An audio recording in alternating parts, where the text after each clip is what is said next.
siempre he dicho que publicar un libro en el Perú significa una victoria. Y una victoria doble cuando el poeta que llega es alguien que empezó a escribir desde muy joven, lejos del gran monstruo que es Lima, la maravillosa Lima también.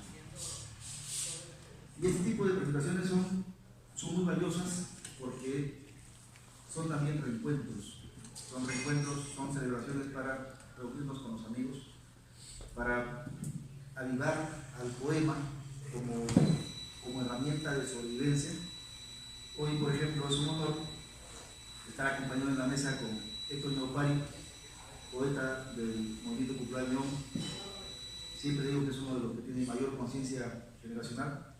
Acaba de retornar de un periplo por Salamanca, presentando Malévola Ausencia, su último libro, del cual también he sido su editor. Alejandro Cano García, que es el dueño de la fiesta en realidad, Habitación en Llamas, seguido de él. Y el gran privilegio que tenemos al contar en primera fila con dos poetas a quienes yo aprecio y quiero mucho, que es Jorge Nájar, el poeta que fue miembro del movimiento Hora Cero, que radica desde el año, en París. He tenido también el privilegio de publicarle algunos libros, novela, El Alucinado, El Agua de Sodoma, Hotel Universo. Su poemario fue homenajeado en el Festival Primavera Poética del año 2016. Y Yoshiro Chávez, narrador, poeta, músico, que también, aunque parezca exceso, pero voy a decir porque para mí siempre va a ser un honor y un orgullo haber podido publicar a Yoshiro su primer libro de cuentos, El amor es un abismo que viene hacia nosotros. Tenemos la cobertura de Janet Narán, de Viaje Cultural. Gracias, Janet, por acompañarnos siempre. Y bueno, los amigos acá presentes, que siempre son los que en realidad le dan la calidez que necesita toda presentación. Hacer poesía en el Perú es complicado cuando tenemos un Estado que está de espaldas a la cultura.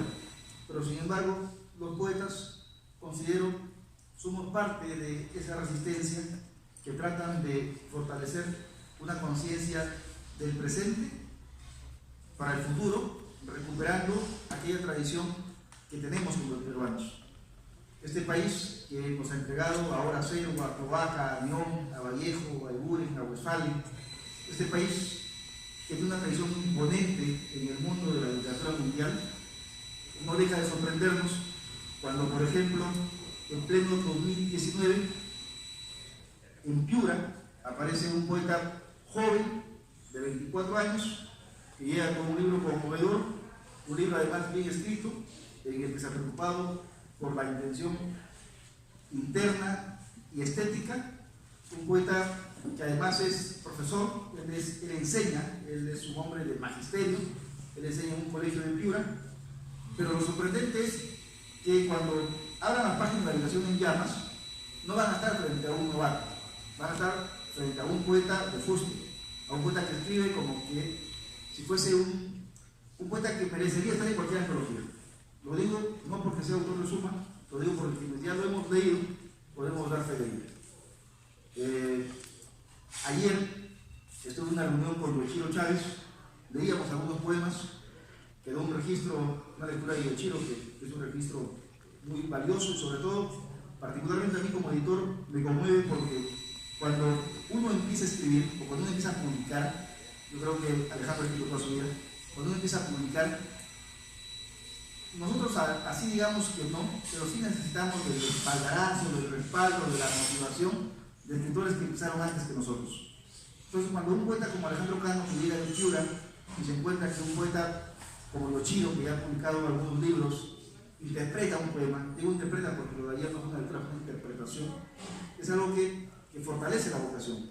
Porque un poeta como Héctor Ñaupari, que ha publicado 3 poemarios, antologías y una serie de libros de ensayo, que ha sido últimamente homenajeado también en el Festival de Primavera Poética, se toma el tiempo para leerlo, para desmembrarlo públicamente, porque él es el responsable en realidad de la presentación. Yo solo estoy tratando de acercarme un poco a lo que significa para Suma la publicación de un primer libro. En Suma, cuando empezamos a publicar hace 9 años, lo hicimos con la intención de constituirnos en puentes.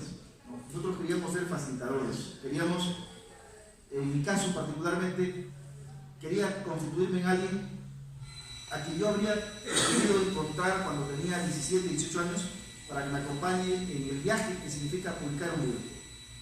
Por eso cuando publicamos primero los libros, yo lo disfruto mucho, porque creo que nosotros los escritores nos podemos olvidar de muchas cosas, pero jamás de nuestro primer editor. Así que Alejandro, gracias por haberme confiado la publicación de Habitación en Llamas, y queríamos que sea un lanzamiento aquí, en Lima, en esta librería, en este Fondo de Cultura Económica, porque estamos seguros que tus libros van a estar en una librería con este prestigio, que además nos permite utilizar este auditorio de modo tan generoso. Y creo que esta librería se ha constituido ya como un centro de la cultura, no solamente miraflorina, porque acá nosotros llegamos de todas partes. Tú llegas de Piura, yo soy tu paisano, Jorge Nájar es un calpino que vive en París, Yoshiro vive de Cusco. Entonces, acá somos representantes de varias regiones. Y la poesía, finalmente, cruza todas esas identidades para hablar en plural, para tratar de entregarnos una sola identidad. ¿A través de qué? Del único recurso que tiene para poder manifestarse, que es la expresión, el lenguaje, la lengua. Omar Aramayo de Puno, gracias Omar por tu presencia. Eso es lo que logra la literatura, convocar a Héctor, a Yoshiro, a Omar, a Jorge Nájar, a Yanet, convocar a los amigos, a personas que queremos, que nos conmueven, personas que creen en nosotros, en este trabajo que de repente para muchos puede resultar incomprendido, pero sin embargo es nuestra forma de dar batalla. Aquí estamos dando la batalla desde la cultura, y creo que presentando a un poeta joven con un primer libro escrito de modo impecable es coherente con el primer impulso que nos motivó para poder llegar acá. Yo quiero nuevamente, Héctor, agradecerte por haber tomado el tiempo de interpretar o reinterpretar a Alejandro por haber hecho este viaje de 16 horas para llegar a Lima a presentar su libro, su primer hijo, y eso es algo que debemos de tener en cuenta cuando un poeta se moviliza, se traslada, cuando un poeta apuesta por su poesía para que se le escuche en otros frentes, no solamente en los ya, digamos, aceptados. Es algo que nos pone frente a un riesgo que nosotros admiramos, y creo que poeta que arriesga, poeta que se entrega, poeta que da la batalla, es alguien a quien nosotros estamos en la obligación de leer, de seguir, de criticar también, pero sobre todo de acompañarlo a compartir en momentos como estos. Muchas gracias, Alejandro. Ahora sí, le voy a ceder el micrófono a Héctor Naupari. Él ha preparado un discurso de 80 páginas y tratará de ser más explícito que yo. Un aplauso para Héctor Naupari. Me complace mucho. Debo decir que en principio yo estaba recién llegado de Madrid el martes, y hablamos el miércoles, así que ha sido una lectura de vendaval, la de este magnífico libro, porque de verdad, en los tiempos que corren, encontrarse con un libro tan interesante es realmente muy singular, quizás extraño. Los poetas en tiempo de penuria han de cantar la esencia de la poesía, volverse los asesinos de la noche. Hoy contemplamos, a mi criterio, la renovación de la lírica peruana, proceso que se ha iniciado tímidamente desde la década del 90 del pasado siglo y que empieza a consolidarse con extraordinarios trabajos como el que presentamos hoy, Habitación en Llamas, de Alejandro Cano. El joven bardo nos ofrece un viaje a través del amor y el desamor, de la travesía de dos desconocidos para todos, excepto para sí mismos, sabios de sus cuerpos, sus anhelos, sus distancias y sus adioses. En Alejandro Cano encontramos a un poeta de fuerte inspiración neorromántica, que construye su universo literario arriesgando su propia persona con lucidez lacerante y con tesón. La poesía de Alejandro Cano no es un monólogo, es un diálogo. Diálogo con uno mismo, pero el yo no es otro, sino que sigue siendo yo aún fuera del propio yo. Por esto creemos que no podríamos hablar tampoco de un desdoblamiento, porque ese yo poetizado no está tratado como un elemento externo del mismo. Por su sesgo neorromántico, la poesía de Alejandro Cano puede describirse como una tentativa de penetrar la esencia de la poesía. Pero este intento traza en realidad el itinerario de un exilio. Así, al reconocer su condición de ser caído, de criatura cautiva del reino perdido, el poeta intenta protegerse mediante la construcción de un refugio literario que le sirva a su vez de puente de retorno. Su viaje concluirá al descubrir la evanescencia de ese refugio de palabras y de allí la imposibilidad del retorno. La poética de Alejandro Cano elude, y esa es la primera cosa que quiero decir sobre ello, elude cualquier intento de contextualización. Se denota un trabajo de orfebrería sobre el poema, la ponderación rigurosa de cada palabra, que lo aleja de una suerte de inmersión onírica y lo lleva a un estado de insomnio, de desvelo terriblemente lúcido. Es la conciencia de que la tentativa poética, esta fusión de contrarios, está destinada finalmente al fracaso. Nos encontramos entonces ante una poesía órfica, en el sentido de ser capaz de conmover los sentidos o la naturaleza. De allí se explica la presencia en Habitación en Llamas de tópicos de la infancia como una suerte de paraíso perdido, del poeta como un ser caído, como visitante del reino de los dioses y de los muertos, de la noche como ámbito propicio para el poetizar antes de asesinarla dulcemente, de matarla suavemente con su poema, entre otros. En la lírica contemporánea, el desarrollo de esta forma de orfismo literario corresponde a la consolidación del registro neorromántico y al segundo empuje del surrealismo del Perú, que abandona por fin la poética urbana y conversacional, predominante desde los 60 hasta los 90 e incluso a inicios del siglo XX. Con los románticos, la pregunta por la esencia de la poesía se inicia desde el yo. La incitación al canto surge desde las pulsiones más elementales hasta adquirir necesariamente el estatuto de un destino, de un imperativo de carácter metafísico. En tal sentido, en Habitación en Llamas observamos al poeta Alejandro Cano como un ser escindido que se rompe y se divide desde su propio núcleo. Así, la motivación más acuciante del poeta es el reconocimiento de su condición de ángel caído. Su yo poético asume su estado de separación con respecto a la realidad del mundo. Por ello, toda tentativa creadora se orienta a recuperar la unidad inicial y esencial que se ha perdido por la disgregación de la caída. Por ejemplo, en el poema Olvido, donde Alejandro Cano inquiere por ese destino final que cierra el ciclo de la vida y que la reconduce al principio cuando dice: un día tú verás que nuestra casa ha perdido la memoria, que la lluvia se ha llevado tus recuerdos y aunque deambule tu sombra por las habitaciones, un relámpago de dulzura te hará estallar en mil pedazos. La conciencia de que la casa ha perdido la memoria se encuentra motivada por la orfandad y el desamparo del poeta. Lo que sucede a continuación, cito, que la vida no es más que un desplome sobre la muerte, oficia un proceso de extrañamiento que permite manifestar ese estado de desposesión. Este poema, como otros más de Habitación en Llamas, exhibe la impotencia de los intentos del poeta por alcanzar la realidad, por sujetarla y sujetarse de ella. El poeta ha perdido el nombre que lo designaba en la infancia, un tiempo-espacio paradigmático, próximo a la unidad y en el cual el yo gozaba de inocencia. Así, la pérdida de la memoria de la casa es síntoma de su desnudez existencial. Pero también observamos en Habitación en Llamas la pérdida del amor, pero sobre todo su incesante e implacable nostalgia, la nostalgia del amor más que la comida, que atenaza al poeta en cada una de sus composiciones. Observamos y nos detenemos en el soplo abigarrado de su rescoldo, del rescoldo del amor que se recuerda, ni siquiera del amor mismo, a través del verso. Esto, como bien reconoce el poeta Roger Santibáñez en el prólogo de este libro, el santo de la poesía peruana, hace a Cano tributario, como ha dicho él, de Eyerson, Sologuren, de Chirino, de Alejandra Pizarnik en particular, y García Lorca, a quienes el poeta cita en su libro, para que no tengamos dudas de sus influencias.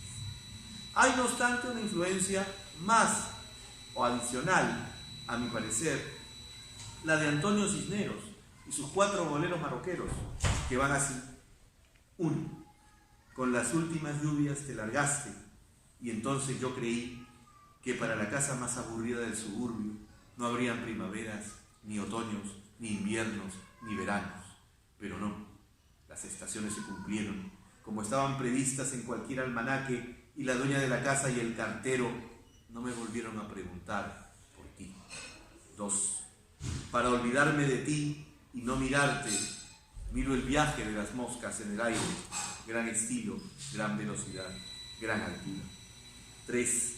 Para olvidarte, me agarro el primer tren y salgo al campo imposible, y es que tu ausencia tiene algo de flora, de fauna, de picnic. 4. No me inventaron el sueldo por tu ausencia, sin embargo, el frasco en el café me duele el doble, el triple la sopa de afectar. Observarán ustedes cómo puede influir en el neorromántico y neosurrealista Alejandro Cano el conversacional Antonio Cisneros de anglófila versificación, creo yo, en el registro de fondo de la desolación que produce el amor que nos abandona. La amada ya no está, no existe más. Su cuerpo no habita en el nuestro. Entonces, ¿qué queda? Solo escombros sobre escombros, y entre ellos la poesía que pasa fantasmada y la invoca como una diosa o como una olviza sombra, para nunca tocarla. Es una oda a la derrota, es el culmen del neorromanticismo. Lo vemos en el poema Recordarte, de Alejandro Cano, que nos dice: si ahora aparecieras detrás de aquella puerta y mencionaras mi nombre como el de un desaparecido, ¿qué podría hacer yo? Sino decirte que mi sangre es ese río furioso del que no podríamos salvarnos sin antes mirarnos como se miran los desastres desde lejos. También en Carta al Vacío, que se recita así: ¿qué sostiene esta torre de huesos que solo es el vacío donde reposa tu nombre que proviene de muy lejos? Y más allá de nuestras torpes vidas, una espina roza nuestro pecho, como esa caricia que jamás conocimos. Más allá del reloj de arena que nos separa de la penumbra azul de esta mañana, mis ojos no resistieron cuando intentaron buscarte en el anuncio de un diario que, disuelto por el viento, olvidó como se olvidan los amores. En estos versos, el poeta no puede reprimir la nostalgia que le obliga a rememorar el amor perdido. Es una nostalgia de la verdadera vida, aquella que vivimos para siempre, aquella cuya ausencia atestiguaron criaturas tan distantes y disímiles, tan distantes y distintas como un Rimbaud o una Santa Teresa. La nostalgia arrecia tanto que no podemos ver el origen del deseo, la sensación o el frenesí amoroso que se tiene tanto en falta. Solo es nostalgia y nada más. El amor, o la falta de él, araña en el alma del poeta.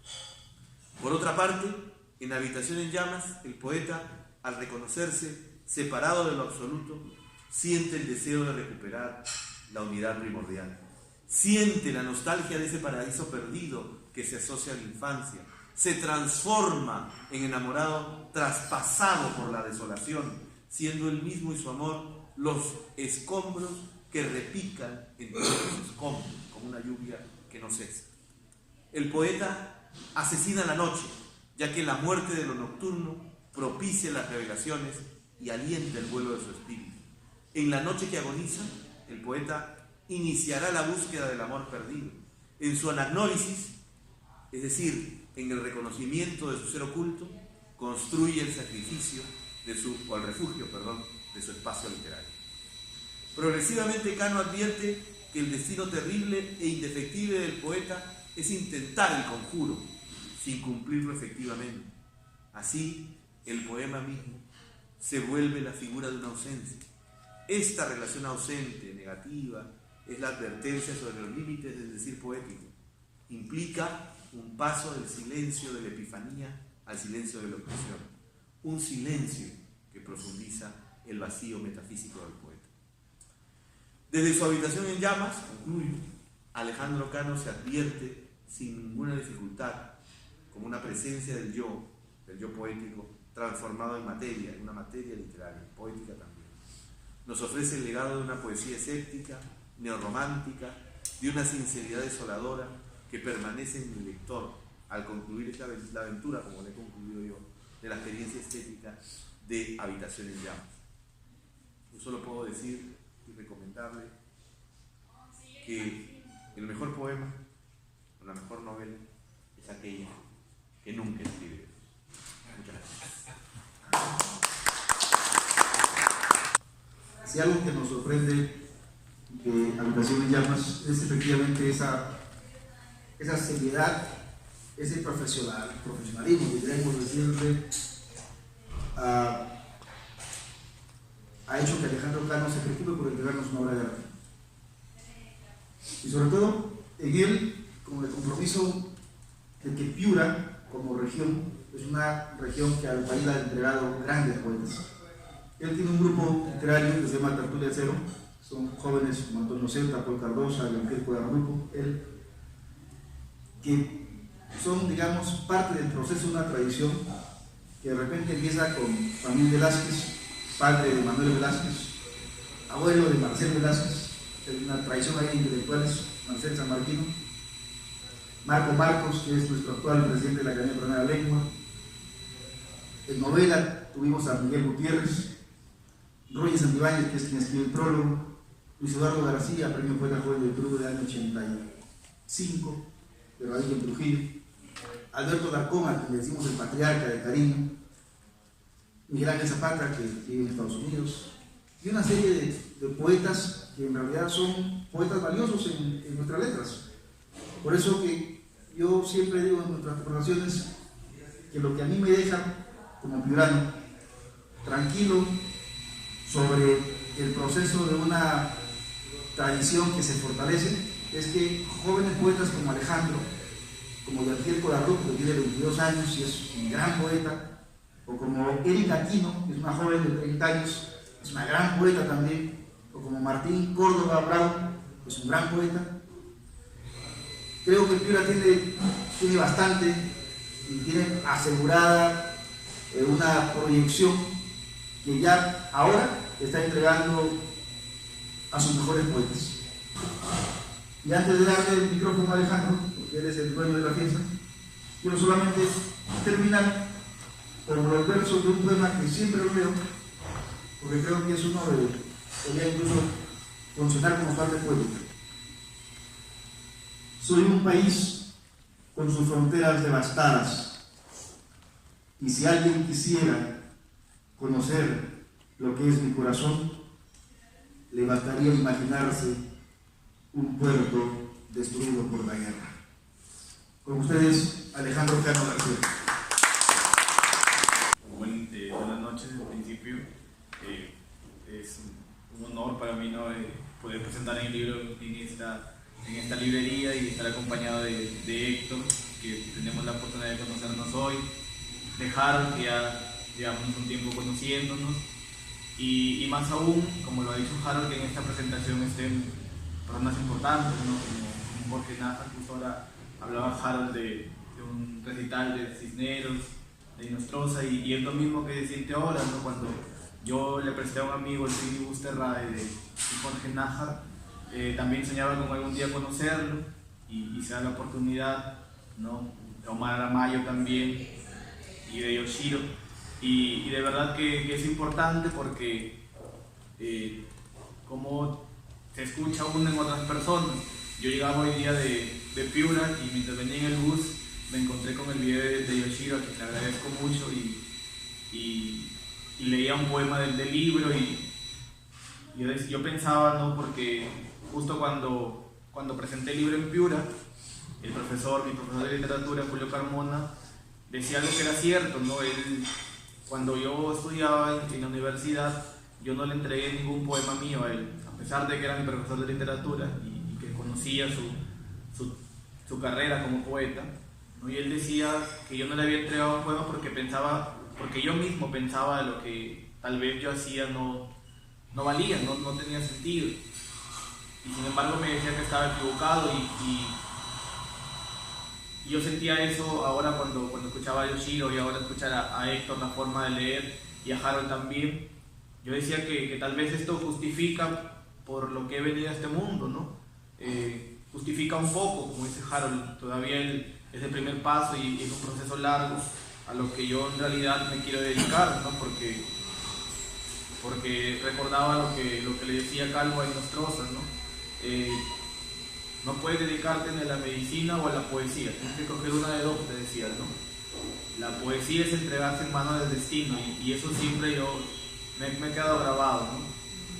Y mientras estaba escuchando lo que decía Héctor, lo que hablaba Harold, ¿no? Recordaba también las influencias que me sirvieron para este libro, ¿no? Que Roger muy generosamente también al aceptarme hacer el prólogo había anunciado, ¿no? A Eilson, a Chirinos, a Pizarnik, ¿no? Pero mientras yo escuchaba también observaba esa imagen y me traía recuerdos de unos poetas, Martín Adán, Blanca Varela, Sebastián Salazar Bondi, César Calvo y Cisneros, a quienes también he leído mucho y siento que también son parte de este libro. Y para hablar de Habitación en Llamas, primero tendría que empezar por el título, ¿no? Que cuando yo dije el nombre a algunos amigos en Piura, me preguntaron si es que era un libro erótico, ¿no? O si trataba de algunas cosas para eso, o de eso, ¿no? Sin embargo, Habitación en Llamas no es eso, ¿no? Sino que Habitación en Llamas es... Yo lo puse en primer lugar por un poema de Eilson, ¿no? Que está aquí, es el prefacio del libro, ¿no? Perdido siempre entre un negro vals, dice, ¿no? Entre la extasiante cansancio de los astros. Y es un poema que me gustó mucho y me gustó mucho el título. Y luego porque la mayoría de estos poemas los he escrito desde mi habitación, ¿no? Si bien es cierto, suelo escribir por donde vaya, ¿no? Suelo andar con una libretita donde apunto lo que se me viene a la mente, ¿no? Entonces, pero si bien es cierto, donde termino de escribir, de leer y de perfeccionar, lo que hago durante el día es en mi cuarto, ¿no? Cuando ya yo vengo de una familia numerosa, ¿no? Tengo 2 hermanos, entonces es imposible estar concentrado durante el día con la bulla, ¿no? De mis hermanos pequeños, y entonces tomo a la noche como refugio, ¿no? Tomo a la noche como parte de mí, ¿no? Para poder hacer esta extensión de mí a través de la poesía. Y bueno, así empecé y tomé la decisión, le dije a Harold, no, lo publicamos, entonces le dije, ¿no? Luego lo leyó Roger y a Roger también le pareció bueno y le pedí que me haga el prólogo y también se demoró por eso porque es una anécdota que no le he contado. Cuando Roger me pidió el libro, que se lo envié por internet, ¿no? Porque Roger vive en Estados Unidos, yo le envié el libro pero a otra dirección de correo, entonces nunca le llegó el libro a Roger en la primera vez. Yo siempre decía, no, Roger, seguro que no le ha gustado Roger el libro, no tiene tiempo. Hasta que, bueno, vino a Piura, llegó a Piura y se lo comenté. Y luego vine a Lima y se lo volvió a comentar. Entonces, luego una segunda vez, que fueron después de 6 meses, le volví a decir, ¿no? Entonces, cuando yo escribí la dirección de correo, me di cuenta de que la había escrito mal. Entonces, así le llegó el libro a Roger y Roger también me felicitó y me alentó a poder publicarlo. Y mucho más aún que él me haga el prólogo, ¿no? Un poeta mayor, fundador de Cloaca, a quien también había leído, ¿no? Y me alentó. Entonces ya tenía las herramientas, creo, necesarias o la confianza necesaria para poder publicarlo. Entonces yo cuando le quise dar la temática al libro, busqué en primer lugar 2 temas que habían que marcaron mi vida, ¿no? Primero es mi abuelo materno, ¿no? A quien debo las memorias por mi mamá, en realidad, porque mi madre me contaba las historias de él, y le contaba cómo había sido conmigo, porque él murió cuando yo tenía 6 meses. Entonces lo único que yo lo pude conocer ha sido por fotos y a través de los recuerdos de mi madre. Entonces yo dije, este libro, después de haberlo conocido así, y yo en primer lugar pensé dedicárselo a él. Entonces la primera parte, que se titula Un ser entre la niebla, es él, ¿no? Es este ser que durante mucho tiempo siempre se ha hecho presente en las cosas de mi vida, entonces yo siempre lo he traído a la memoria, ¿no? Y bueno, la segunda parte, que lleva el título de Habitación en Llamas, sí son poemas de desamor, sobre la vida, sobre algunas anécdotas que me han pasado, ¿no? Pero también tiene una intención, una dedicatoria que es para mi hermana, ¿no? El libro está dedicado para mi hermana.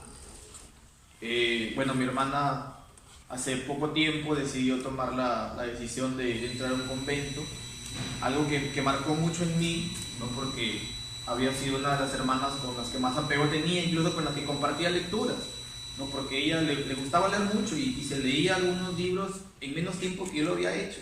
Entonces me llamaba la atención esto y yo siempre intercambiaba opiniones con ella, nos quedábamos hasta tarde cuando no tenía clases conversando sobre algunas lecturas que le habían impactado. Y bueno, cuando recibí la noticia y ella me dijo que venía a un convento en Lima, entonces me chocó mucho, ¿no? Me chocó demasiado este alejamiento, pero también no podía ser ajeno a ello, ¿no? Si es una de las cosas que la hace feliz, pues también me hacía feliz a mí.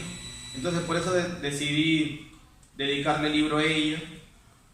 Pero bueno, Habitación en Llamas fue un proceso ya de tiempo, de la universidad, fines del colegio, desde que yo venía escribiendo, y que se ha ido, como bien lo ha dicho Héctor, evolucionando a la medida en que yo le he puesto más trabajo a esto.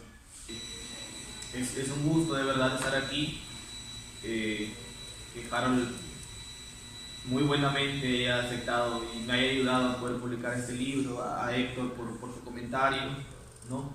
A Yoshiro, a Jorge Nájera, a Mayra Mayo, ¿no? Desde ya esto queda siempre en el corazón, no se olvida, y lo único que, para terminar, yo recuerdo haber leído en una conferencia que dio César Calvo, diciendo que podemos salvar al mundo de 3 formas, ¿no? Leyendo, escribiendo, amando y cantando. Y yo creo que eso es la poesía, ¿no? Escribir, amar y cantar, y de esa forma podemos salvar al mundo y salvarnos a nosotros mismos. Y por último, voy a leer el poema a mi abuelo, ¿no? Que se titula Esta tarde llueve, abuelo. Esta tarde llueve, abuelo. Es una lástima que no estés aquí para ver cómo el cielo se desploma sobre los que estamos en la tierra. Esta tarde llueve, abuelo. Es una lástima escribir bajo la lluvia con mis 21 años y tu imagen atravesada en mi garganta. Gracias por Gracias Alejandro, gracias Héctor, gracias a ustedes y gracias a Ren Vázquez, que es el culpable de la portada, el gran pintor Ren, amigo de hace 20 años. Gracias. Sí, quisiera, si todavía tenemos tiempo, ¿no? Primero, buenas noches a la mesa, los amigos que están acá. Siempre he considerado de que en la distancia o en el anonimato, los poemarios, ¿no?, son abrazos y saludos de amigos desconocidos, pero no cualquier amigo, sino amigos entrañables que no necesitas conocerlos, posiblemente de primera mano. Has dicho tú a los que leías y después quisiste conocer, y me pasó igual con Malas Maneras, buscando poetas de Villarreal, en alguna manera. O sea, para mí Jorge Nájera, por ejemplo, es un amigo entrañable de muchos años, aunque nunca nos hayamos conocido personalmente. Esos son los poemarios, esas son las cosas, son ese diálogo que nos une, es una vena entrañable, invisible pero fina, que está ahí. los libros se hermanan de esa manera. Pues muy bien, felicitaciones por la densidad de la palabra. Realmente es una palabra densa. Descubrí la densidad de esa palabra esta mañana o ayer mismo, cuando se hizo la grabación. Ayer. Bueno, no sé, o ayer o esta noche o esta mañana escuché la lectura de ese poema. Y yo suelo ser muy parco cuando se trata de comunicar por Facebook, ¿no? Y solamente puse lo siguiente: qué buena lectura. Ahora, escuchando y sobre todo escuchando tu voz, siento la densidad de la poesía. Felicitaciones, sinceramente.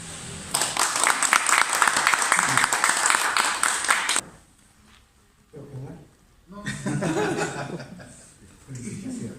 Felicitaciones a los tres. Creo que sus palabras de Héctor merecen siquiera un par de botellas de una selección de hongos a la parrilla. Que venga más libros. Que se rompa la poesía Una criminal. botella.